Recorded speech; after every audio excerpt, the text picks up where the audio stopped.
Tonight I am bringing you something very special, something conclusive. We want to wind up on the series of family potential. And while I was reading and researching around, I said, which is the best way to wind up on family potential? I thought we need to talk about parental mistakes, parenting mistakes, kosa la mzazi in Kiswahili, ensobi z'abazadde zitera okukola. Njagate tumalirize series eno gye tubaddemu eya family potential wakati mu bintu ebingi nga twogera ku maka, nga twogera ku birungi ebiva mu maka, obulamu Katonda bwe yategekera nga ffenna tusinziira mu maka, ne ngamba kanjogere ku nsobi ezikolebwa abazadde. Ate saawudde oba musajja taata, oba muzadde taata, oba muzadde maama, naye tulina ensobi ze tukola ffenna ezitugatta, ze njagadde twogereko akawungeezi ka leero nga tumaliriza series yaffe eno eyogera ku family potential. Ngenda kutandika bwe nti ensobi ezikolebwa omuzadde, ensobi ezikolebwa omuzadde oba ezikolebwa abazadde nyingi, ziri mu bika, ziri mu categories tuyinza okuyita categories. Waliwo ensobi ezikolebwa nga zo zisangibwa wano na wali. Omanyi twananga akatabo akayitibwa Common Mistakes in English, nga akatabo kano koogera ku abantu ebintu bye twogera mu Luzungu ne tulowooza nti bituufu so nga tesi bituufu. Common Mistakes in English. Kakati these ones we can call it common mistakes in parenting.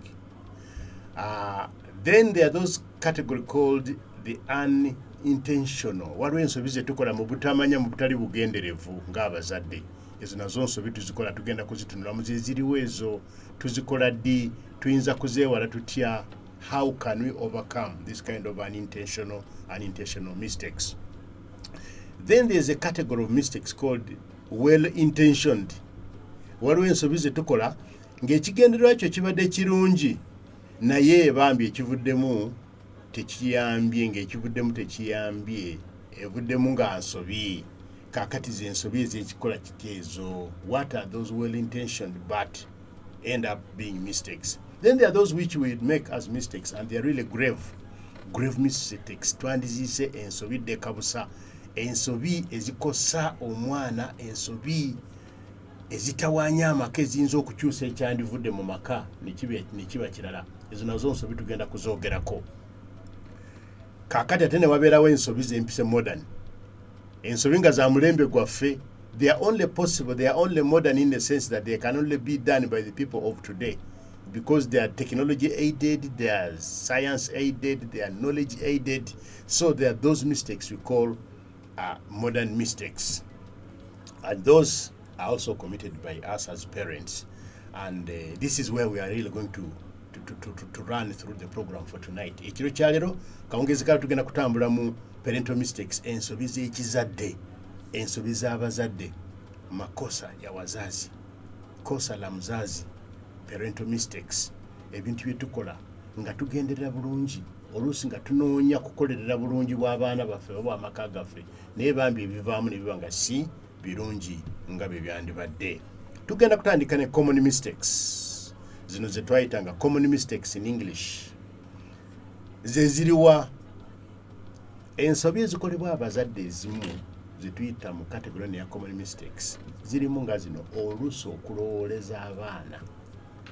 Abazadde tetumanya nti omwana olumuzaala abeera muntu mulamba, omuntu eyeetongodde, muntu eyeemalirira. Kati gwe nolowooza nti olw'okubanga omuzadde mwana muto teyeeyamba, talina nnyo kyamanyi, kati gw'ogenda kumulowooleza. So nga ate abaana abamanyi embeera z'abaana batugamba nti omwana okubanga muto ddala abeera alina byatandise okwekolera n'okwerooleza. In fact bagamba bwe kiba kisoboka bw'aba ayagala nakufuga ng'akyalina bebi, kubanga naye abeera akubaza, naye abeera akubala, naye abeera akwetegereza. Omuntu ono andeese mu nsi, omuntu ono andabirira wa ngeri ki, mukola ntya okumuggyako kyenjagala, mukola ntya okumufunamu kyenjagala, bwe mba nina ekinnuma mutegeeza ntya. Omwana naye afuba communicatinga naawe ng'omuzadde, so nga naawe ofuba okumukola ki, okumutegeera. So these are called common mistakes. One of those common mistakes, okulowooleza abaana n'olowooza naye nga ky'omulowooleza tekimutuuse oba tekituuse ku kyabadde yeetaaga, naye ng'omulowooleza naye nga omulowooleza bukyamu. So that's one of the common mistakes we do. Kati omwana yeetaga kumuwa ekyanya okwe-expressinga, yeetaga kumuwa space. A child would need their own space to express. And when they do things and you step aside and look at them, they're also like, okay, he's trying to understand me. They will also endeavor, they will put in effort to express themselves the best way, not you just overthink for them. What we call overthinking for children is, all right, yetaga kulya, oh yetaga kunywa, omwana ayinza okuba ng'akaaba ebbugumu naye nga gw'olowooza nti njala yemuluma, si buli lwakaaba nti njala yemuluma, nedda.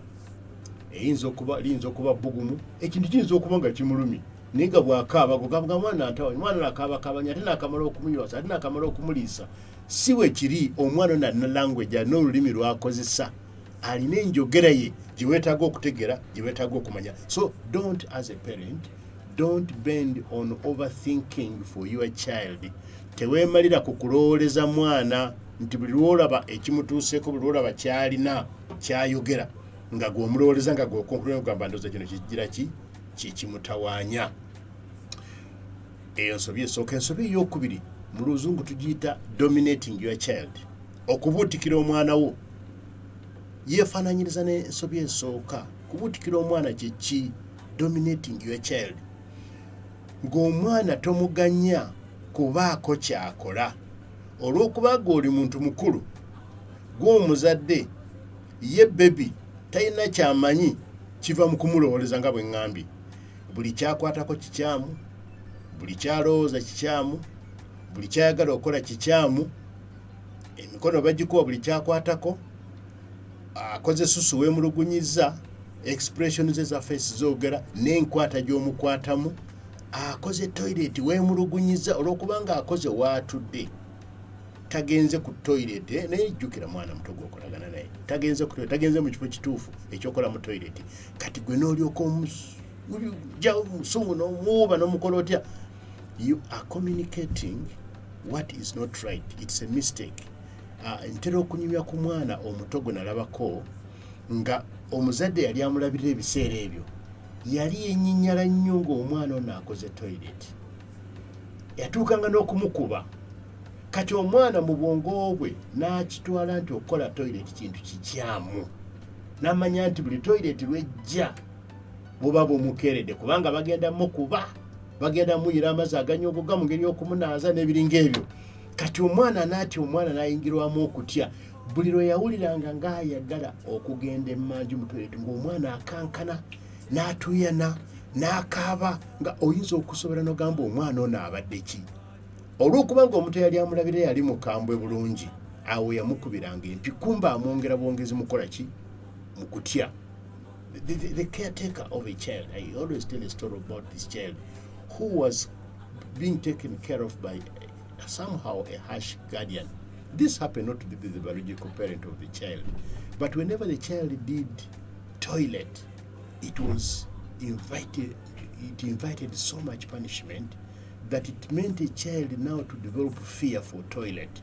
Whenever toilet was coming, the child thought now trouble has come, problem has come. The child actually didn't want to go to the toilet. He would hold it, the baby would hold, it was a baby girl moreover. The baby would try to hold as much and as long as possible because she knew that a problem had come. So whenever there was time for toilet was due, the girl would sweat, the girl would cry, because she's trying to hold what needs to come out. And then it would burst and come out in the wrong way. And then that would attract more punishment. So dominating children is one of the common mistakes we do as parents. You think the child should think like you, the child should act like you, but this is only a child. So one of the common mistakes we do is not to allow a child to have their own self-expression and self-exposure, knowing that when it's time for toilet, it is natural, it's acceptable, it is good, it is doable, and the child just finds it easy to go and do their toilet. So that is one of the other common mistakes parents make while bringing up our children.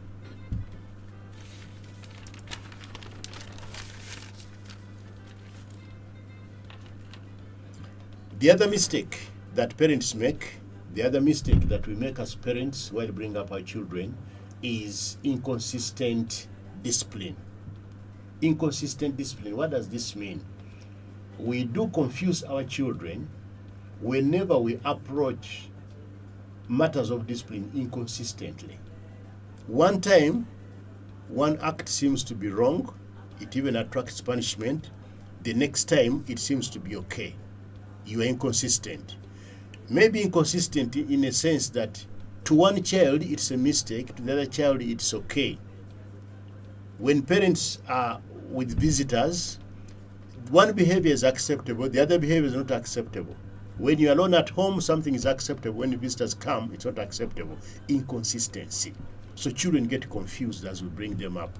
Kati inconsistency bwe butabeera bensimbu mu buli mbeera nga tukyukakyuka ng'oluusi obonereza omwana omu ku nsobi y'emu omulala n'otamubonereza kati ono gwe wabonereza n'atakigera kirungi si kirungi kibi kikkirizibwa tekikkirizibwa n'abeerawo nga kwegamba ali confused. Embeera ezikyukakyuka abagenyi bwe babeerawo awaka ebintu ebimu biba birungi ate bwe tebaliiwo biba bibi oba the other way round. Bwe tebaliiwo biba birungi ate abagenyi bwe bajja kifuuka kizibu. Omwana n'abeera confused n'agamba kiki ekituufu wano ky'okukola. Kati omwana n'abeera confused. Ne weekubiira ku mwana omu nga ye tomubonereza kati ku nsobi y'emu ate omulala n'omugira ki n'omubonereza. Kati bino bitabulatabula abaana, especially growing children. They get confused when you are inconsistent in discipline, when you are administering discipline. That's another common mistake that we do. And also be abazadde gye tutera okukola nga tukuza abaana baffe. Ensobi endala, ensobi etali ngenderere. Ensobi etali ngenderere zitya? Ensobi ezitali ngenderere ebintu bye tukola n'abaana nga tomanyi bibakosa kyenkanawa. There are things we do with our children and we may never estimate to what extent they get affected by the things we do. For example, giving promises. You may promise a child thinking I am motivating my child, but sometimes you don't mean what you're saying. I'll buy you this. I'll do this for you. I'll take you to auntie. I'll do that. Those kind of things, you give promises, and a child, once you promise, his or her heart is out expectantly, fully expecting you to fulfill. Because the one who has promised is a parent, the one who has promised is a big person, he has the ability, he can do that which he has promised. But then lo and behold, the child waits and waits and waits and doesn't happen. So you unintentionally promised a child, probably as a motivator, but promised knowing you're not going to do it. I'll bring you this when I go to the shops. I'll buy you this. Sometimes we overstretch a punishment unintentionally. A child has made a mistake. Yes, it's a mistake. It's punishable. But the kind of punishment you give is not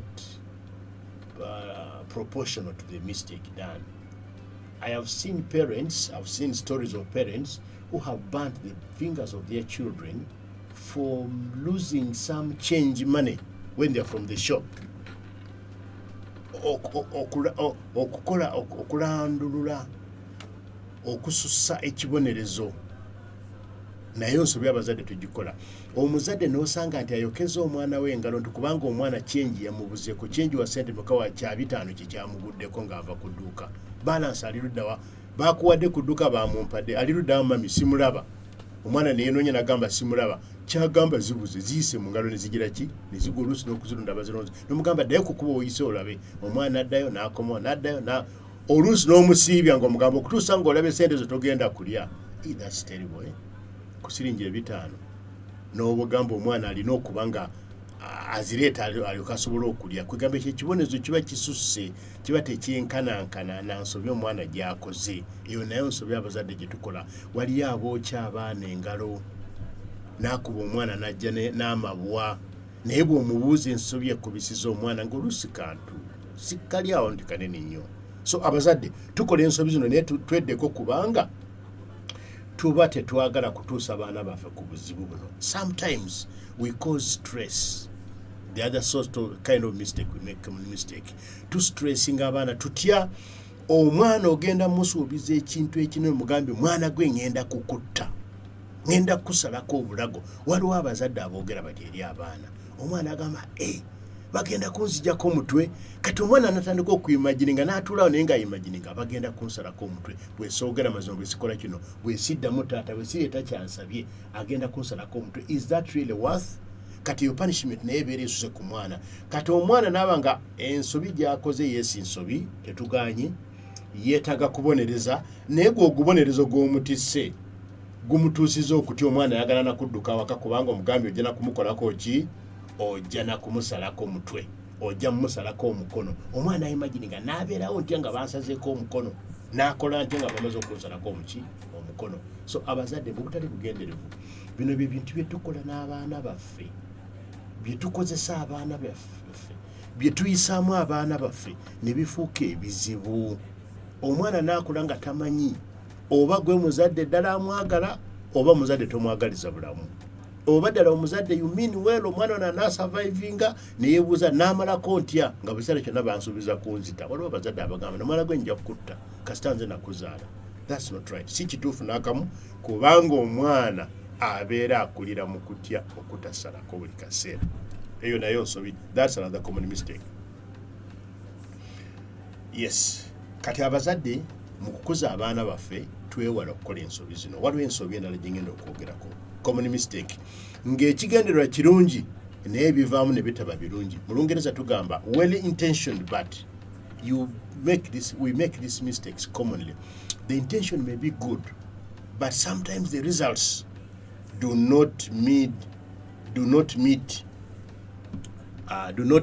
is not commensurate as just like the previous one. Let me give examples. You'll understand what I'm talking about. Hard expression of instant anger. A child may have done something, yes, it's a mistake, but he did not intend to break the glass. Neither did he intend to break the cup or the plate. He was actually washing. Omwana omutumye okwoza ebintu nga tumaze okulya. Ayoza glass, ayoza amasowaani mulimu ebimenyeka. Neemuva mu ngalo jjukira akozesa sabbuuni neyeekuba wansi neeyatika. Kyova omubuukira naawe n'omukuba tteke n'agwa ne mu bintu eri. Mwana agamba what happened? Kugamba that's an instant burst of excessive anger from a parent. That is a mistake. It really confuses, it really disorganizes, it really disables a child when we react that way. And we have all made these mistakes. So that instant anger. You shout at a child, for example, and the child runs across the road, and there are cars, and there are borders, and you are thinking, what if a border knocks down my child? But because of the shout which was so scaring, the child thought you were going to kill them. You were probably going to cut them. Maybe you are holding something in your hands and they think that's going to rest on them. So that is also a very common mistake.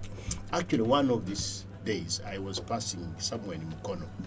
There was a young lady, a mother, with 2 children. One was on her back, the other one was walking. It was a little girl, about 2.5, 3 years. I don't know what the little girl who was walking, what the mistake she did was. But the mother repeatedly slapped the girl, papa, papa, papa, papa, and the girl got so confused, she wanted to run across the road, on the main road. So I held the girl, and I almost confronted the woman. I said, what has the little girl done? She slapped her in rapid succession that the girl got confused. She literally wanted to run across the road.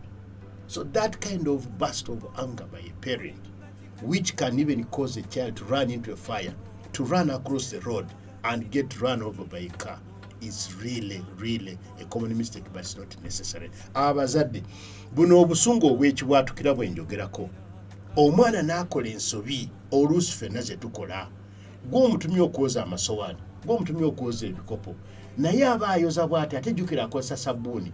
Ekikopo ne kiseera, giraasi n'eseera n'egwa wansi neeyatika. Kyova naawe omubukira n'omukuba oluyi n'agwa ne mu masowaani agasigaddewo. Sobe abazadde tugikola naye si kirungi, si kituufu. Omuzadde wandirowoozezza, wandipoozize n'olowooza n'ogamba naye agendedde kwasa giraasi, omwana ono agendedde kwasa sowaani. Kyova omulangira n'omugamba oli mukuzannya nakutumye okwoza amasowaani kati laba olitaddemu omuzannyo n'oyasa ekikopo. Njagala weebuuza omuzadde, let's ask ourselves a sincere question. How many glasses have you broken in your life? How many cups? How many precious things have you lost accidentally? And to you it's an accident. You think it can't be you can't be an accident to a child? Abazadde, bimeka byoyasizza girasi mekezi kuvudde mungalo nezigwa wansi nezati kabikopo bimeka amasowaani ameka kati ezo ziyita accident buba bubenje omwana tekayinza kuba kabenje zensobi zetukola ng'abazadde naye nga tetuli you are not intentional si kyogenderedde. So abazadde twewale ensobi zino zetuyita common mistakes in parenting, ensobi zetukola mu bulamu bwaffe bwa bulijjo mu kukuza abaana baffe, mu kulera abaana baffe. Kakati waliwo zino zituyitadde kabusa grave mistakes as a category. I want also to talk about some grave mistakes that we make. They are so detrimental that they can determine the course of the life of your child. They can change the course of the life of your child. Why? That's why I call them grave. Zino ziyita nsobidde kabusa kubanga zensobi eziyinza okukyusa obulamu bw'omwana wo bwonna ennaku zonna ez'obulamu bwe. Zizitya waliwo ensobi abazadde gye tukola ogenda n'oyagala omwana n'ogamba omwana njagala kumulaga love n'obeera nga you are full of overpraising for the child. Omwana n'omuwaana n'omufuula kabaka n'omufuula queen n'omufuula ki n'omwagala yes mwana mulungi mwana ali special naye omwagala nnyo n'omuwanika waggulu n'alowooza nti mu nsi yekayeka amataringa. You cause your child to think that in the world only him or her matters. Kino nekitera okubeera oluusi ng'abazadde omwana omu oba ye mwana asooka oba ye mwana omulungi oyinza okuba nga ozadde abalenzi kati n'ozaala akawono gawo kati kana akawala kankalage laavu yonna oba kana akalenzi kakalage laavu yonna bali badde nga nzaala bawala. In fact n'oyagala omwana n'oyagala n'okumukyayisa banne you cause even envy because the other children look at themselves as not even deserving your love because there's this one who you say temukwatako temuŋŋambirako temukola mutya. That over expression of the so-called love, I don't even call it love, it's not love. You mislead your child to think that the world belongs to them and they are the only ones who matter. And such a child, why do I call this a grave mistake? Such a child will find it difficult in their later life. They will think other people are not as good as mommy was, as daddy was. So they will think the other people don't even understand. Even to their spouses, there will be a problem. There will be kind of a headache because who is this one who doesn't understand me? My mother knows I'm the hero, no? My dad knows I'm the only guy, eh? My so-and-so knows this. Even my siblings know that I'm the best guy around. Who is this one who doesn't recognize what I am? So this child grows such a proud, maybe a proud person, self-concentrated. Omuntu yeerowoozaako yeka ng'omwana yeemanyi yekka kubanga bwe batyo bwe bamukuziza nga bamugamba nti gwaliwo gwe kabaka gwasinga bonna. Dear parent, eno nsobi nene nsobidde kabusa kubanga eyinza okwonoona omwana wo obulamu bwo bwonna ne bwagenda mu mulimu ne bwagenda mu maka agage n'atasobola kulabawo n'abulwa n'enkolagana n'abantu abalala kubanga wamukuza omugamba nti yeyekka omukulu yekka amataringa. Ekyo si kituufu. Grave mistake endala ensobi endala dde kabusa ezikolebwa zezitya ng'eno owamba obuvunaanyizibwa bw'omwana wo bwonna. You take over their responsibility because you think you love them. I've seen parents who when their child is given a task they would rather do it for them. A child is told wash dishes, the parent says I'll do it, don't worry, I'll do it. Maybe mommy says, daddy says, I'll do it for him. Daddy says, mommy says, I'll do it for him. I'll do it for her. Now you think you're expressing love for this child. The child grows up never knowing even how to wash their socks, not even washing their clothes, because you love them and you would like to do it all for them. Whatever you think is disturbing, whatever you think is troubling to your child, you take over. So you take over responsibility of your child. So the child grows knowing, well, whatever I don't want to do, whatever I don't feel like doing, whatever I don't have time to do, my mom will do after all, my dad will do after all. Omwana akola agamba ekyo kisinna budde bwakola daddy agenda kinkolera mami agenda kinkolera kubanga bwote bwomumanyiziza ono omwana agenda kukula nga munafu saaba nafu mu bulamu nga talina kyayinza kwekolera nga bamugamba nti genda weefumbireyo ekyenkya tamanyi wakutandikira abuuza sigiri bagikuma batya njogera wano mu mbeera yaffe yawano. genda osiika egi balisiika batya bakola batya tamanyi what the process. Bino mbirabye mu baana bange nga bakula kubanga waliwo ogamba okukola omwana okukola ekintu naye noolaba nga nsobi yo tokimuyigirizanga nga tamanyi wakutandikira nomanya nti wano nze mbadde nkolesolo kubanga nze mbadde mbikola byonna. I better let my child do what? Practice. I better let my child have some responsibility. Kambogereyo kamu ndyoke mbawumuzemu katono. Akasembayo wano mu grave mistakes bwerinda wano kagamba nti stealing the dreams of your children, of your child. Abazadde mbutumanyi okubba ebirooto by'abaana baffe tutya. Tumanyi okubba ebirooto by'abaana baffe tutya.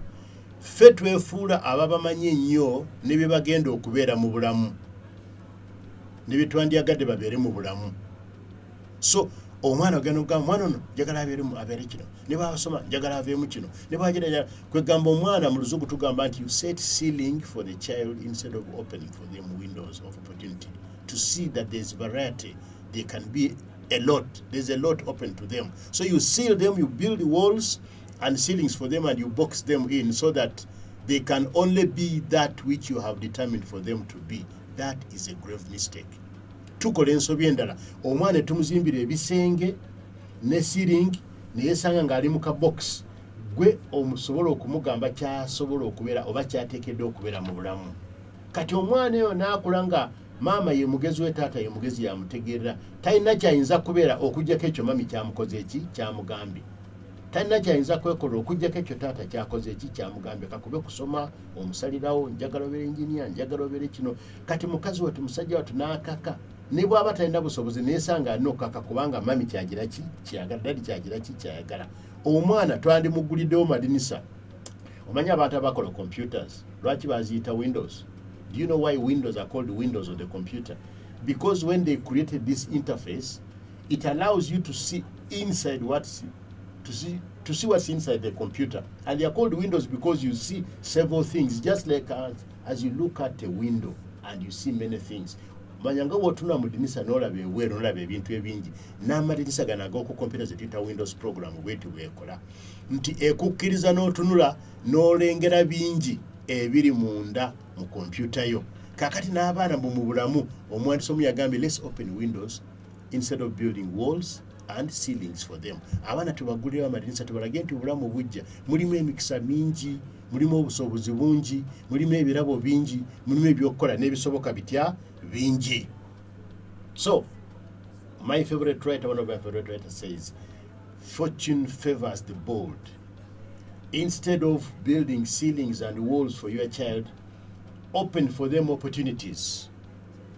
Empower them to face variety and make conscious choices and decisions that will help them in life. And at this point, my dear listener, I want to give us a short break with an interlude of music, and then I'll come back to continue with the parental mistakes. Twogera ku nsobi z'abazadde oli agambye nti ekifo ky'okugulira omwana amadinisa n'omulaga emikisa ensi gy'esobola okumulaga ebirungi by'asobola okutuukako gwe n'omuggalira ekisenge n'omuteerako ne siringi n'omugamba ky'osobola okubeera kyokka kye kino kubanga gwe kyoyagala abeere naye omwana oyo tomanyi ddala ekyo kye yatonderwa ddala ekyo kyamuleeta mu nsi so nga singa omuguliddewo amadinisa gwe n'ogezesa n'ogamba omwana ayinza kubeera ki omwana interest ziri luddawa wandimuwadde omukisa okweronderawo n'okwesalirawo weewaawo ng'omuyamba ng'omuzadde n'atuuka ku kigendererwa n'ekirubiro eky'obulamu.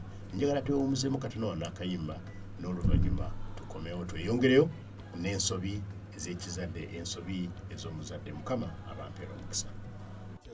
Omuwuliza wange omulungi tukomyewo tweyongerayo ne programu yaffe Omusubbawa the candle. Tuli mu programu egamba nti ensobi ez'abazadde parental mistakes. Ensobi ze tukola nga zezo ezitagenda kutuyamba nnyo newankubadde nga ffe bazadde ffe tulera abaana baffe. Mbadde nkyayogera ku nsobi ze tuyita grave mistakes. I was still submitting on grievous mistakes. Mistakes which are so detrimental, yet we underestimate them, but they have far-reaching effects in the lives of our children. I say that instead of teaching our children to depend on us, on our only opinion, we better expose them. Let the children live beyond us. Let them know that life can stretch beyond daddy, beyond mommy, and beyond this family. The other grievous mistake we make is materialism. That's now a modern mistake. We have taught children that you need things, you need to be rich, you need to acquire things, you need to fight for things and do whatever. Things are good, but we should mind the way we introduce them in the life of our children. Materialism has eaten us to an extent that you find a very young child is talking about making money. And you wonder, what does this one need money for? Still so young, but so focused on money. There are some kids I've seen, babies, really, I'm talking literally about babies, who can cry for anything and everything, but the moment they give them money, they keep quiet. And I don't know who is training these kids to appreciate money so much while yet so young. Why? So you find that we send our children to school, but they know that they are going there so that they can make money. Can you imagine going to school, but you are saying you are going there to make money? Why do you start with making money?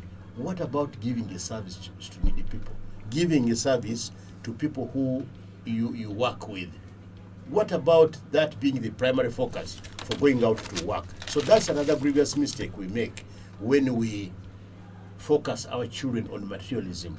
We even teach them, when you get married, you need to get married to a rich person, you need to marry from a rich family, you need to do this. So that's materialism. It has eaten us so much that we unconsciously train our children in these things. But remember, things are not all we need in life. Ebintu sibe tunoonya byokka mu bulamu buno. In fact, Bible yegamba nti obulamu bw'omuntu sibe ebintu by'aba nabyo. Our main value is not the things we have, but what we are. The value is really us, not the things we have. We can get anything. The other grievous mistake we do as parents, and this is a very common one, exercising dishonesty before our children. Not knowing that by so doing we are actually training them. Tukola ebintu ebitali bya bwesimba, ebitali bya mazima mu maaso g'abaana baffe. Mumanyi kano kajjo ketera okwogera nti omuzadde n'agamba omwana nti genda omugambe siriiwo. Omwana n'agamba omugenda mugamba daddy agambye butaliiwo. You know that? There is this joke we normally make. That someone comes at home, he really wants to see you, maybe he's demanding money or something, and you tell a child, go tell him I'm not around. And the child goes and says, daddy has said he's not around. You see that the innocence of a child. The child is just reports it as it is. But whenever we do that, we are practically training our children into dishonesty. So the next time they tell you a lie, will you punish it? Will you not? Because you have told lies in their own presence. You have actually sent them to tell a lie to someone else. The day they will lie to a teacher, what about that? What about the day they will lie to you when they are from school? How will you react? How will you respond to that? Because you're the one who was trained. There is a story which is told of a man who went to steal. It was a time of famine, so he went into the neighbor's garden to steal some, either maize or some, whatever the crop was. And this child was, the parent was carrying a child on the baby, on the back. It was not so much a baby, but a little child who could speak. So when the parent was emerging from the garden, he looked left, he looked right, of course emerging onto the main road from the garden, looked again, carried his loot, his whatever material he had stolen, and then started off. And the child asked, Daddy, you only looked left and right, but you didn't look up. You get the sense? He said, you only looked left and right, you never looked where? Up. Maybe someone up was seeing you, but for you only cared on left and right. So this is what we mean when we say don't practice dishonesty when you are training up your children before them. If you want to do your dishonest things, do them in your own way, in your own style, but not when you are with children. The other grievous mistake we do that trains up our children to grow not in a good way is training them, I call it training them into selfishness. Abaana okubayigiriza okwerowoozaako bokka. And this is also done very unconsciously, but it's a very common mistake. You teach our children to compete for things. We tell them, you first, you do this. When the neighbor does that, make sure he doesn't do this before you do that. When you do this, it is good for a child to be assertive to do things, but without becoming selfish, thinking only and only about themselves as if they only matter. And these children are armed against neighbors. They are told to think that it's only us who matter. The rest of the people do not matter. We are on the road with other people. They are also road users. We are going to a hospital. It's a common service where we meet. We need to queue up. Don't prioritize your children. And, these are things which we do unconsciously, but they are very grievous. They eventually train our children to be selfish and only thinking about themselves. As long as they have it, doesn't matter. The rest can mind their own business. That is wrong training. And then we have other mistakes which are really, really, really grievous, but not so grievous. But these are also in the category of common mistakes that we do as parents. One of them that have realized of late, and the children have really expressed this not to go well with them. Whenever I speak amongst children, I ask them, and they tell me that they don't like being compared. We do easily compare our children. When they bring home grades, you want to tell them, so and so scored so much. What happened with you? What's wrong with you? Abaana ekintu ekitabasanyusa mu baana benjogereramu emirundi emingi mbabuuza ebintu ebitabasanyusa naye tebaagala nnyo okubageraageranya. Omwana agamba ogenda ripoota awaka ne bageraageranya ne mukulu wo ne bageraageranya ne muto wo ne bagamba ono nga yasomye bulungi gwe lwaki tewasomye bulungi, lwaki wakoze bwoti. So omwana tayagala nnyo okumugeraageranya, ate si kituufu kubanga jjukira buli muntu is an individual. Each one of us is unique. Each one of us is special. Instead, why don't you emphasize effort for personal progress? Omwana mwagazise okwetuusaako ebirungi. Omwana mwagazise okukola ennyo abeeko waatuuka. Celebrate personal achievement. Mulage nti wootuuse weewo ezo marks zo Mukama yeebaleka tukole tuzongereko. Tomugamba nti lwaki tofunye nga gundi, lwaki gundi yagudde ate gwe, lwaki gundi yayise gwe ogudde. Encourage setting personal goals. Omwana amanye nti mu bulamu sidduka misinde against my brother, against my sister. No, I'm not running against a neighbor's child. No, I'm not running against my fellow children in school. No, I am running my own race and I'm pursuing my own achievement. So when we bring up our children, we don't want to show them, to train them to be competitive. By the way, a lot of us live competitive lives. Abantu bangi kuffe mu bulamu tuli mu kuvuganya, naye ovuganya nani? Because you've been trained so. So you are in work, you want to compare with someone. You are in school, you want to compare with someone. You don't recognize your unique qualities. You are just about and against this one. I used to tell my children that it's not the position you get in class, but the scores you bring home. Omwana avaana agamba mu kibiina nze nasinze, naye bw'oba wasinze nga wafunye nga 4 na 3, be wasinze abo be baani? Okiraba? So tetukolerera balala kusinga balala, tukolerera kwa achievinga. Ne bwondeetera ripooti ng'ongamba nti obadde wa 10, ngamba mu biseera byaffe kati tuli mu new curriculum, naye mu curriculum yaffe eri enkadde, ng'oli wa 10 naye ng'oli mu 9 8 gwe mbaasi kulinaako mutawaana. Naye nina omutawaana singa ondeetera ripooti nga gwe wakulembedde naye ng'oli mu 4 na 3 na 5, mbeera n'obuzibu. Manya nti essomero lyonna lirina obuzibu. Tulina okuimprovinga. So life is not lived competitively. Therefore, we should not make a mistake as parents to grow up our children in a comparative way. Tulekeraawo okukuza abaana baffe nga bali mu kuvuganya kubanga obulamu si misinde nti odduka owangule okulembere osookeyo mu maaso.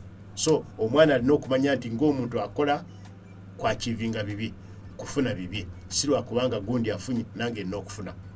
Ensobi endala, focusing solely on academic, okwemalira mu by'okusoma. Kituufu abaana emyaka gye bali mu gibeera gya kusoma. Abaana baffe bagenda ku masomero baba bagenze kusoma bulungi bajja grades ennungi. Naye tulinga oluusi abalaga abaana nti bw'oba tosomye okusoma bwe kugaana gw'obulamu buba bukulemye. Kituufu oba tusomye obulamu bujja kaluba, naye ate tuleme kukisussa.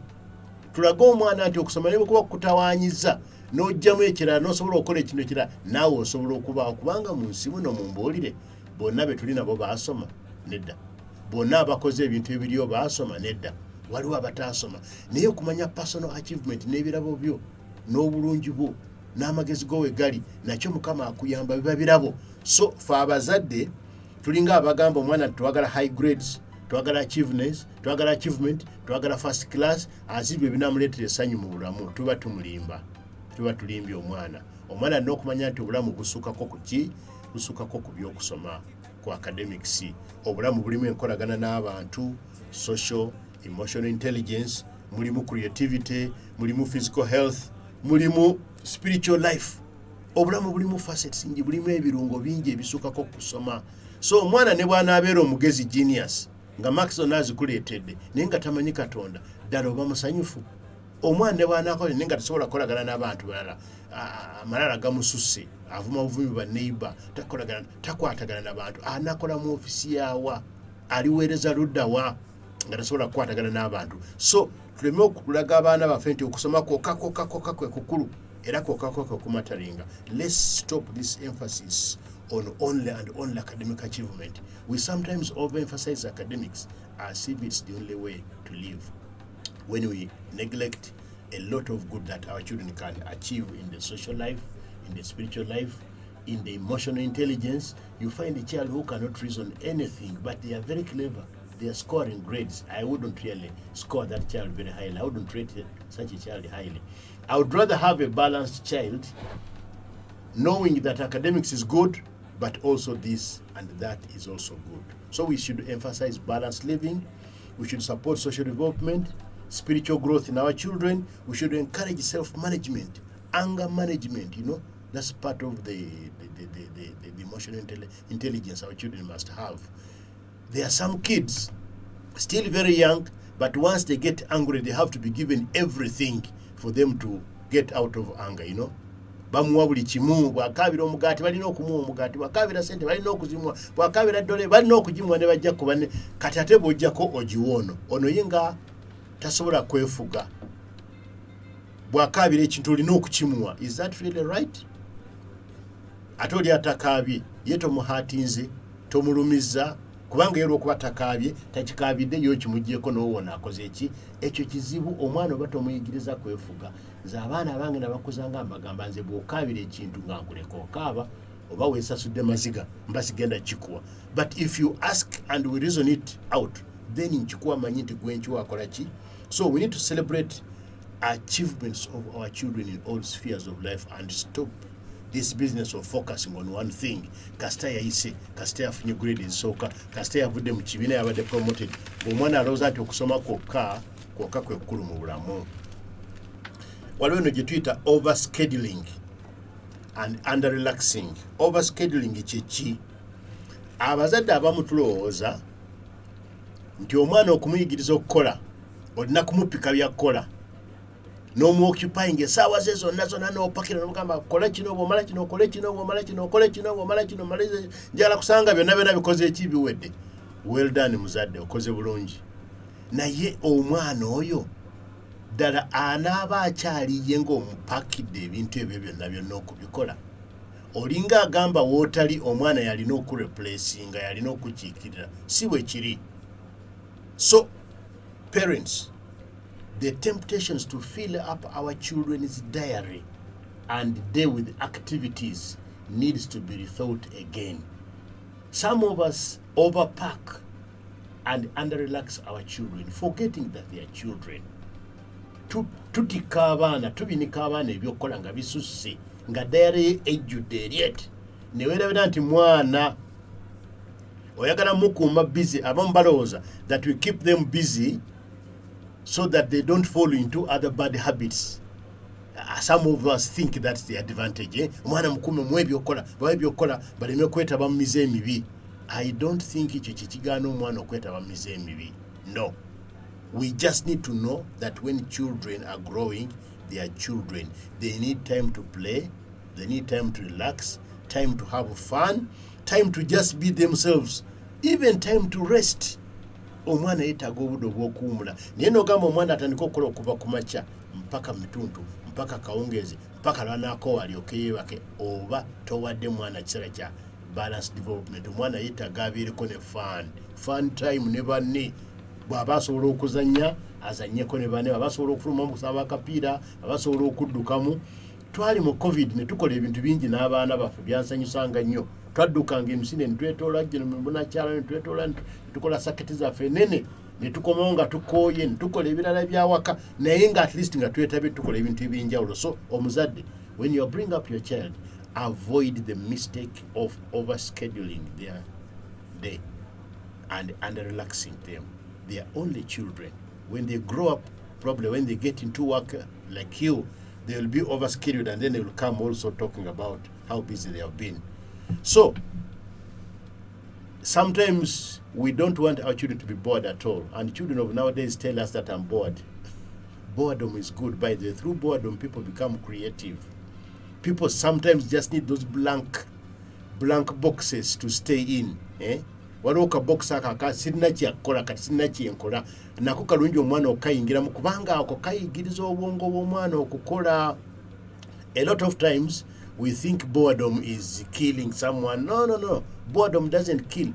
Boredom can create room for you to think and come out more creative. So I would rather schedule a few high quality activities for my child and relax the rest of the time. Let them have time. Time for meals, time to relax, time for personal care.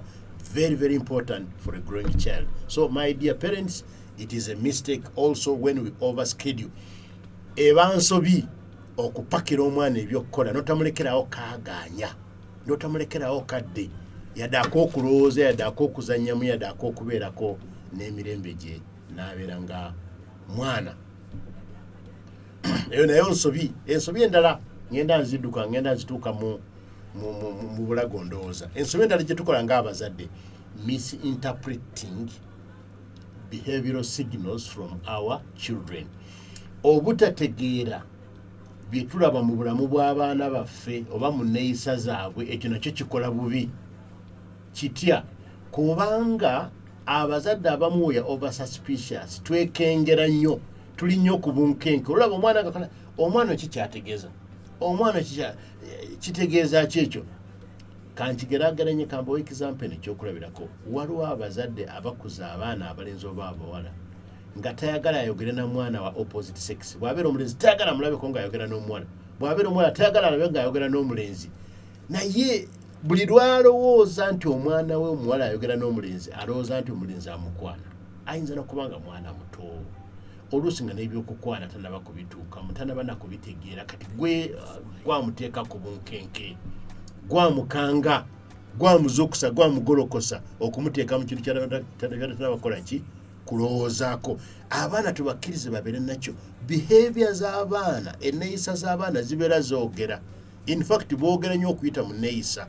Omwana ayinza okuba nga n'ekimunyigiriza, gwe mwetegereze, soma obubonero bw'omwana wo. Omwana ono nga talinga bulijjo, ki ekiyinza okuba nga kimunyigiriza, ki ekiyinza okuba nga kimweraliikiriza? Omwana azuuka naye nga yena mukoowa, alaga nti mukoowa avudde muli naye nga tawummudde, n'obuuza amana ge weebase bulungi, oba yeetaaga amalize byakola adde mu buliri awummule, obwongo bulyoke buswitching on bukole. So sometimes we just act, children act to communicate to us, and as parents we need to be able to read the signs, the signals, and interpret them well, and not just to jump onto conclusions and misinterpret our children's behavior. We may be overwhelmed, children may be overwhelmed with schoolwork. We need also to see, to check, look behind, ask the child about their school, how much they are doing, how much work, is there too much testing, is there too much what, so that you can show and empathize with your child. But sometimes a child comes home, schoolwork is stressing, and you just want the child to be very, very normal. A child also gets tired. Abaana bakoowa, omwana ava ku ssomero ng'akooye, naye gwe olutuuka awaka oyagala atuuke ng'anomunomuka, kati genda ojje mu uniform. Kirungi alina okwetaba mu byawaka, naye tomanyi nti naye abadde n'olunaku lulamba, olunaku olutegeezezza ki? Nga gwe bw'okooye n'omwana oyo bw'akoze eki? Bw'akooye. Oba olina okumusaasira, oba olina okumubeerawo, oba olina okumulabirira. Mugambe sooka ofune ku kyokulya, sooka ofune ku kyokunywa. Waliwo furuuti awo, olya ku furuuti. Omwana anaatera okudda, kakiko omutegekeddewo akanaamuzza. Bw'amala okudda engulu n'awulira nti yes, kenywedde ku juice kati ntoolokose. Ne muudi y'omwana ekomawo. Twerabira nnyo nti n'omwana omuto bw'akoowa muudu zibula, naye muudu bw'ekomawo awo aba asobola okukola obulungi. So dear parent, my simple advice is listen into the behavior of your child. listen into the behavior of your child. Wuliriza, nkozesa ekigambo ekyo, wuliriza enneeyisa y'omwana wo, gisome bulungi, mutegeere, olyoka okolagana naye ate osobole okumuyamba okubeera obulungi. Tuyinza tya okwewala ensobi zino ze tutambuliramu, ze tutayayiramu nga tukuza abaana baffe? Observe and understand behavioral patterns of your child. Yiga era weetegereze enneeyisa z'omwana wo, zikyukakyuka zitya, zikyukakyuka ddi, mbeera ki emukola bwetyo. Abaana abamu bawotoka naye ng'ekimwotodde kiri ekintu njala. Abaana abamu baggwamu lwa njala, just hungry. Lino musanga yena aweddemu, awotose n'amaaso gaguddemu, teyetegeera takola atya, naye olumala okulya ng'obulamu budde engulu. Enakawala kange ko olwamalanga okulya twagenda tuketegeeza, olwamalanga okulya nga katandika n'okuyimba ng'omanya nti akati oyo aswikinze kwali. Naye bw'eba enjala emuluma, maama mulwadde muzibu. But that's just a child. So bw'omutegeera n'olaba nga awotose aweddemu, njala yemuluma, tajja kukugamba byonna. Abaana kuba eddala tuyinza okuyitamu practice open communication with your children. Abazadde tugezeko okwogera n'abaana baffe openly. Omwana mwegezako okumweyabiza, naye musabe akweyabize, muwe opening, muwe ekyanya, muwe akaseera n'omwana ayogere ebimuli ku birowoozo ebimuluma. Abaana abamu si bangu, ayinza obutayogera n'abeerawo ng'ali bottled up, naye kiri gy'oli gwe omuzadde, kiri gye tulifa abazadde, okuyiga abaana baffe okubeeyabiza, nabo bayige okutweyabiza, twogere nga twogeraganya nabo, ng'owuliriza ebimukwatako byayise mu mbuzi. How was your day? How was your week? How were the exams? How was this? How was that? Omwana amanye nti ofaayo ku byayiseemu, naye bw'afaayo ku byoyiseemu, omuyigiriza okubeera omuntu mulamu. Practice active listening. Laga omwana nti osobola okumuwisira n'omuwuliriza, n'abaako byayogera, mulage nti naye byayogera birimu amagezi. Naye abazadde abamu oluusi ffeffekka aboogera abaana ne bagira ki, ne bawuliriza. Sometimes we do it wrong, that we only speak because we only know it, and the children just do what? Just do the listening. We need to teach our children that communication is a two-way traffic. We listen and also talk and give feedback. And we need to understand when our children speak. Sometimes we don't know, we cannot imagine what they are going through, but when we give them a chance to speak, we get surprised, we get overwhelmed. Abaana bano oluusi tetumanya bye bayitamu, naye nga wamutuuza n'omubuuza, how is your day at school? How was your examination? How was your work? Naye n'amanya nti ofaayo owuliriza mu busimu bwe bwawulira ne bwayita mu mbeera ez'obulamu, naye mwajja okuva ayiga okukola ki? Okweyabya n'okweyabiza abantu abalala. Abazadde ekirala, we need to practice what we call positive discipline. Twetaaga okukangavula abaana baffe, naye mu ngeri ezimba, so si mu ngeri emalamu amaanyi. So positive discipline mechanisms and techniques focus on providing support, on teaching and guiding rather than punishing. Kati positive discipline yo egamba yigiriza, longoosa, correctinga, gunjula, guide. Omwana mulagirire ekkubo, mugambe no, ekyo tekikoze bulungi, tewandikoze bwotyo, walikoze bwoti, olaba ekivuddemu kino sekyandibadde kiti, singa wakoze bwoti. Genda ng'oguidinga omwana ng'omulungamya, okusigamba mwana gwe ebyo ki byakoze bino, kati laba ebivuddemu. Kwegamba we just blame and criticize and critique, which is not right. So my dear parents, I am speaking to you as I speak to myself. We need to learn and correct our methods and our approach to upbringing of our children. Abaana banange somero, amaka somero, twetaaga okweyigiriza n'okuyiga engeri gye tunaakuzamu abaana baffe, twewale ensobi zino ze tukola ez'olutentezi. Ensobi endala ze tukola other areas is underestimating the parental role. Abamu omulimu guno tuguyingiramu ng'abazadde nga mu ngeri eri awo bwetyo, kwegamba ya just nga tugamba munaku zino, njogera ennaku zino, just a parent. Abamu tulowooza nti mulimu guno mutono, mwangu, gukoleka, buli omu gusobola. Si bwe kiri, muganda wange mwannyinaze ampuliriza. Omulimu gw'obuzadde mulimu muzito, mulimu munene, mulimu gwetaaga okumanya mulimu gwetaaga okulowooza. So we underestimate the role and we don't even care about ourselves as people who are going to have an input into the work. Kati olwokubanga omulimu guno tulowooza nti gwo teguliiko nnyo, tegulina nnyo byetaago, toguwaanya obudde na kugwetegekera na kugukola bulungi, mujja kutegeera ensonga eno nga ngenda mu maaso. So parenting is demanding. Manya nti okubeera omuzadde nakyo kyetaago, nagwo mulimu. So togenda ng'okola ne weemalamu n'okomawo ng'oweddemu kyeŋŋamba, kubanga n'awaka kyogenda okuyitamu n'abaana nagwo mulimu. Weerekerangayoko kutwanyi, weerekerangayoko ku budde. Kati abazadde ndowooza njogera gye muli abangi mukimanyi bwe twogera ndala ku budde. Abamu tulowooza abaana kasitolekawo emmere n'obawa ebyokulya n'obalekera intaneti n'okola kizo, nja kuzoogerako mu modern mistakes. Kiba kiwedde, balina abalabirira, vaani egenda kuleeta okuva ku ssomero. True, naye owa vaani eno obeerawo n'omukwasa abaana nga bagenda, obeerawo ko n'ogamba njagala bansangeyo leero batuuke kuva mu vaani, njagala ndabe babaleeta mu vaani. Abaana bayinza okujja mu vaani nga babupakidde balinga lumonde butuuyanye bwonna. Nze nalaba nga vaani ezimu ne ŋŋamba sika vaani, sigenda teekamu mwana wange omwo, kubanga olaba embeera yokka gye baleeteramu abaana. Obumu bwebase ku bunnaabwe, obumu buli butya, kwegamba nga kizibu. Naye omuzadde obimanyi omwana oyo byayitamu, obeerawo, do you experience that? Olaba omwana byayitamu, oli part of it, oli part of the story. Oba weemalidde mu birala, tolowooza nti tokyalowooza nti naguno mulimu.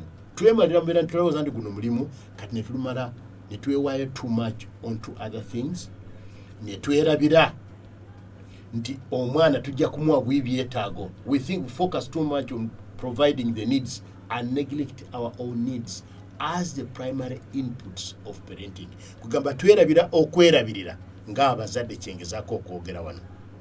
Twerabirira okwewa obudde, okwerabirira, okuwummula, kubanga omwana ayagala kusanga ng'oli mu mental faculty ennungi entuufu. Ogenda kolagana n'abantu, abaana bano bantu. Kati gwe bw'okola n'oggwayo, buli ajja n'omugamba banayinza nakoyedde, abaana mwe mundeke njagala. Bali kufuna ddi? When will they get you? When will they communicate to you? Osanga yebadde moment omwana okutegeeza ekimuluma, naye gwe taata ojja oweddeyo. Maama bw'okola okola kwemalayo, n'ojja nga wena okoze eki? Oweddeyo. Kyenjogerako, don't underestimate the role of parenting.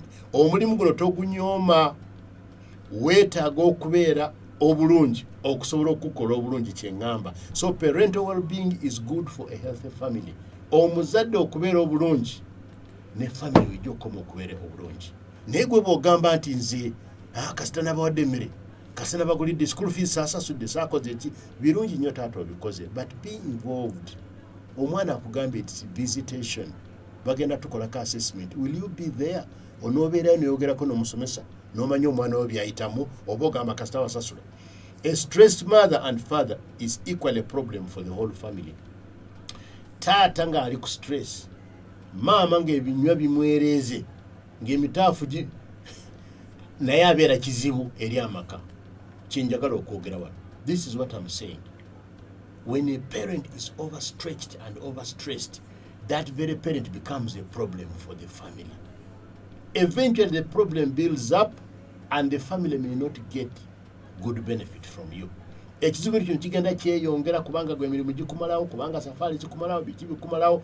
Kati ne balaba nga toliiwo batandika okukola conclusion. Abaana bamanya nti taata wano ebya taata byerabire, tabeerawo, tatera kubeerawo. Tulina bw'ojja kumusanga, tulina bw'ojja kumugamba bikuluma. So gwe ne bagenda nga bakusangula mu bwongo bwabwe, bakufiisa, tukuyita kufiisa ennaku zino. Ne bagamba ebya taata byo toyogera. Era omwana agamba, Daddy, you're talking about Daddy. Forget about that one. He's never here. He's never there. He's never with us. He's never for us. Kati wate singa gw'obadde awuliriza abaana bo nga banyumya, family yo nga banyumya, bagamba gwe tabeerayo, ebyaffe tebimukwatako, ebyaffe tabiriiko. Muli owulira otya ng'omuzadde owulira otya? So be available, deliberately be available and be healthfully available for your child. Kubanga gwe obutabaawo n'okola ekiyitiridde, exhaustion and overworking leads to stress and stressed relationships still at home. Bw'okola ennyo n'osussa, ne weereega emitaafu gyonna n'okomanga gweweddemu oleeta ekizibu awaka, oleeta ekizibu mu kukuza abaana, oleeta ekizibu mu kulabirira abaana kubanga gwe kennyini toliiwo ate olina input, olina component nene, olina component nene gy'oteeka ku tofaali kukula kw'abaana. So take care of yourself, and taking care of yourself is not necessarily selfish. Fuba okwerabirira ng'omuzadde, ate okwerabira kitegeeza nti kati weefaako wekka. Abamu tukivuunula bubi. When someone is looking after themselves, they are not necessarily selfish. Nze ntera okukozesa ekyokulabirako kino nti Bayibuli egamba nti yagala muntu munno nga bwe weeyagala. Kati bw'osanga ng'omuntu ateyagala, oyo okumuyigiriza okwagala oba omala budde. Kubanga ye omulabira ye teyeefaako, tasenya, takola ki, tasanirira, takola ki. Kakati gwe okugamba omulala nti amulabirire kyekyo tebimukolera makulu, kubanga after all ku ye naye tebimukolera makulu. Naye olina okumanya nti wookoma okwefaako. Your mental health, your physical health, your spiritual health ng'omuzadde yeeyo gy'ogenda okugabana n'abaana bo. Eŋŋombo yange gye ntera okukozesa, njagala ennyo egamba nti you cannot give what you don't have. Tosobola kuwa muntu mulala ky'otalina. Tosobola kusomesa buyonjo bw'otalina. Tosobola kuwa mwana buntu bulamu nga gwe kennyini tolina buntu bulamu. Naye ate jjukira omwana ajja ku ki? Omwana ajja kuggwa omuzadde naye n'alyoka abeera naki? So your physical, your mental, your emotional, doing exercise as a parent, your professionalism, your support to your child is very, very, very important. But this is what we are talking about. Your welfare is the welfare of the family. Your well-being is the well-being of the family. Focus on the things, focus on yourself, knowing that you contribute a big part, and avoid the mistake of overspending yourself and therefore not being available to the people who need you most. And these are none other than your family. God bless you. I'll be right back. Don't go. Otyo abaana bano bwe bagamba nti abaana baba bali ku ddembe galimako omwava ng'essanyu ne libutikira eggwanga lyonna. Kati kitegeeza nti amaka bwe gaba gavaamu nnaku era bwetyo bwe butikidde eggwanga lyonna. I like their song. It's quite loaded. It's quite loaded with meanings. They say that home, family was the center of joy, the source of joy which could spread in the community and people would then be happy all over the place. But now that home is disorganized, it's disorganization everywhere. So my dear listeners, we come to the close of this program. I want to focus you on a few things. Your physical health matters a lot, your emotional health, your mental health. So my dear parent, make time for your self-care. The quality that you build in yourselves are the qualities you are going to pass to your offspring and to the family, therefore. So seek support when needed. I know there are many challenges we go through as parents. You may not know it all, you may not have it all, but seek support where necessary, where possible, so that you can also optimize your performance. We are talking about family potential. Amakabe gaba ganaakola okutuuka ku kinyusi. Kitegeeza bammemba baago be bakola okutuuka ku kinyusi. Abazadde batuuka ku kinyusi, n'abaana batuuka ku kinyusi, ffenna ne tuba bulungi. Set boundaries to ensure that you have enough parental care time for yourself. Weefuge. Teekawo ekkomo ku bintu by'okola. Oba mulimu, oba kiki kyonna ky'okola, teekako ekkomo kubanga omanyi tolina omulimu omulala oguyitibwa ki? Parenting, okulera abaana. So if you overstretch the others, you are overeating into this time. And this time is also quality time which matters. Sera kirungi kiba kimataringa, nolwekyo nakyo kiwe obudde bwakyo. Practice stress management. Weefuge, yiga okwefuga. Ebintu bye bikuleega, ebintu bye bikuyitirirako okola otya. Obwatuka, oyita, ndabayo abasamba mbwe ebizibu nga byamuziizeeko ne pusa abakazi fatteke byasanga mukoba byasambye bane. That's not stress management, that's not anger management. Twetaaga okubeera abantu balamu kubanga mu maka gaffe twagala muveemu abaana baffe nga baki? Ng'abantu balamu. So let's have opportunity. Nga mmaliriza njagala okubagamba ebigambo bino nti omulimu gw'obuzadde okukuza family nga tunagyayo potential mulimu it's a real chore, it's a real job like any other journey. Ate lugendo bw'otandika olugendo toyinza kumanya by'onooyitamu, toyinza kumanya binaakusoomooza, naye obeera mumalirivu nti whatever the miscomings, whatever the challenges, I have to reach my destination. Okulera abaana okukuza amaka lugendo, otandika butandisi ng'oli mumalirivu n'ogamba byonna bye naasanga mu kkubo, byonna bye nayaŋŋanga mu kkubo, Mukama ajja kubimpisaamu nkole ki? Ntuuke awagendererwa. So bwe tubeera mu maka, we leave opportunities to express themselves. Tuwa omukisa emikisa gyonna egisoboka ne gitwolekera, ne tugyolekera, ne tugikozesa kubanga twagala okunoonya ekisingako obuki, twagala okunoonya ekisingako obulungi. We expose ourselves to all opportunities so that we can also have limitless achievement as we raise families. We need to bring in growth opportunities to our children and to ourselves. Naffe tuba tukula, naffe tuba tuyiga. Omanyi oluusi tuyinza okwerabira ntugamba nti tulowooza nti abazadde ffe tubeera abamanyi, abaana babeera bayiga. Nedda, amaka ssomero eri ffenna, waliwo bingi bye tutaamanya nga tetunabeera bazadde, tubiyigira ludda wa? Wali ku mulimu. We learn on the job. There are a lot of things we didn't know as parents, but when we started becoming parents, we started learning a lot. And indeed we have learned a lot. Yes, we'll admit there are mistakes and errors, just like in another journey. We may have some few punctures on the road, mend tires, some few breakdowns, mend fences, but life keeps on moving and moving and moving and moving until we get to our destination. So we are concluding with these remarks. To us as parents, success is promised.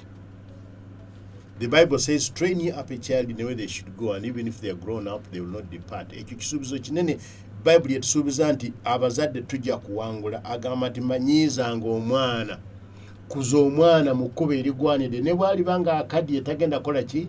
Kulivaamu. Ekyo kisuubizo kinene era kya muzinzi eri abazadde. Ate jjukira bino, every parent is unique and so is every child. Manya nti buli muzadde wanjawulo, so na buli mwana waki wanjawulo. Every parent is special, so is every child. Tuli mu kigambo ekigamba family potential, okujjamu ekinyusi ekisingako obulungi mu maka gaffe. Manya nti buli muzadde wanjawulo, so na buli mwana waki wanjawulo.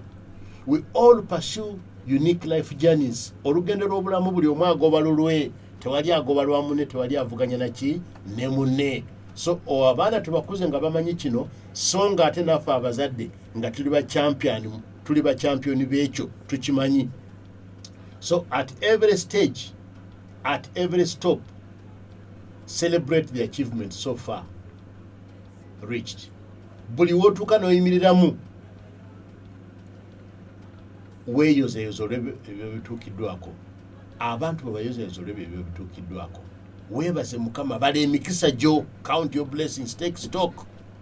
Ensure that both you and your child have space to thrive. Kakasa nti gwe n'omwana wo, gwe n'ezadde lyo, gwe n'amaka go, mwewadde ekyanya we munaakulira, we munaayigira, ate we munaawangulira. Muganda wange, nakugamba nti mu program eno Omusubbawa tuweeresa buki? Tuweeresa buweeresa. Tewali topic gy'oyinza gga nti eno tugimazeeyo. Bikyali bingi mu nsobi ezikolebwa abazadde, era njagala okutuuka okubategeeza nti ngenda kugulawo omukisa gw'amasimu, nammwe mubeeko bye mugabana naffe. Naye nze mu bufunze mu kunoonyereza kwange akawungezi kaleero ako ke katono ke nsobodde okukola ki? Okugabana nammwe. Nti twetaaga okuteekawo omukisa ogusingako obulungi. Famire zaffe ziba zinaavaamu ekigendererwa omuzinzi. Twewale ensobi zino, tuyigire mu nsobi zaffe, tulongoose, tutereeze, tutuninge, olugendo lugende nga lutunyumira mpaka Mukama waffe lw'anatusanga atugambe nti mubadde baddu beesigwa, abazadde abalungi.